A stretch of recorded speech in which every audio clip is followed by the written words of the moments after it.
झूठ बोलो, जितनी बार बोल सकते हैं झूठ बोलो, किसी भी विषय पर बोलो तो सिर्फ और सिर्फ झूठ बोलो, एक ही काम, झूठ बोलो, झूठ बोलो, झूठ बोलो।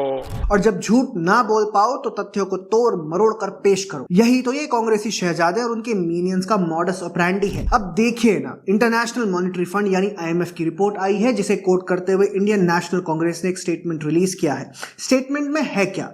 वही पुराना घिसा पिटा रोना, थोड़े डिस्टॉर्टेड फैक्ट्स और भर भर के प्रोपेगेंडा।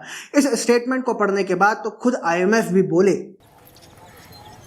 भाई क्या बोल रहा है? जयराम रमेश, राहुल गांधी के खास और कांग्रेस के कम्युनिकेशंस के सेक्रेटरी इंचार्ज एक्स पर यह स्टेटमेंट रिलीज करते हुए कहते हैं कि IMF के ऑब्जर्वेशंस वही चीजें हाईलाइट करती हैं जिसकी मांग कांग्रेस रिपीटेडली करती रही है। लेकिन सच्चाई क्या है? कांग्रेस के अनुसार भारत में निजी निवेश टेपिड स्तर से बढ़ रहा है और पिछले कुछ वर्षों से स्लगिश ग्रोथ रही है।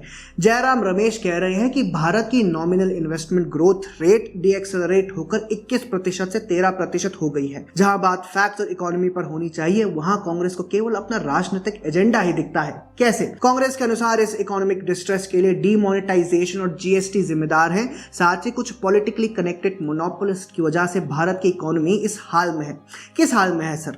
लगता है शहजादे के साथ रहकर आपकी सुई भी केवल अडानी अंबानी तक सीमित रह गई है, या पार्टी का जनरल कंसेंसस ही गिर गया है। IMF की माने तो भारत फाइनेंशियल ईयर 2026 में दुनिया का सबसे फास्टेस्ट ग्रोइंग ग्लोबल इकोनॉमी रहेगा। वहीं भारत सरकार के मैक्रो पॉलिसीज की तारीफ करते हुए IMF ने कहा है कि ये पॉलिसीज की भारत की अर्थव्यवस्था को रेजिलिएंट बनाने में महत्वपूर्ण भूमिका है और इसके कारण फाइनेंशियल ईयर 2025 के थर्ड क्वार्टर में GDP 6.2% के रेट से रिबाउंड हो सका। साथ ही भारत की अर्थव्यवस्था ने अपनी रॉबस्ट ग्रोथ को रिटेन कर रखा है। और हां, despite recent moderation, financial year 2024-25 के पहले हाफ में भारत ने 6% year on year GDP increase note किया। वहीं मैं अगर रियल GDP ग्रोथ रेट की बात करूं तो इस फाइनेंशियल ईयर में भारत ने ग्रोथ रेट 9.2% का रिकॉर्ड किया है, जो पिछले 12 सालों में हाईएस्ट है। इन्फ्लेशन RBI के बैंड के विद इन कंट्रोल्ड है। फाइनेंशियल सेक्टर स्ट्रांग है with non performing loans at multi year lows, improved corporate balance sheets and advanced digital infrastructure position, जिससे भारत में सोशल वेलफेयर गेन्स और सस्टेन्ड ग्रोथ हो रही है। और रही बात प्राइवेट कॉर्पोरेट इन्वेस्टमेंट्स की, तो वहां भी बड़ा ही है। हाँ, IMF की रिपोर्ट के अनुसार less dynamic than expected growth है, but it's still a growth.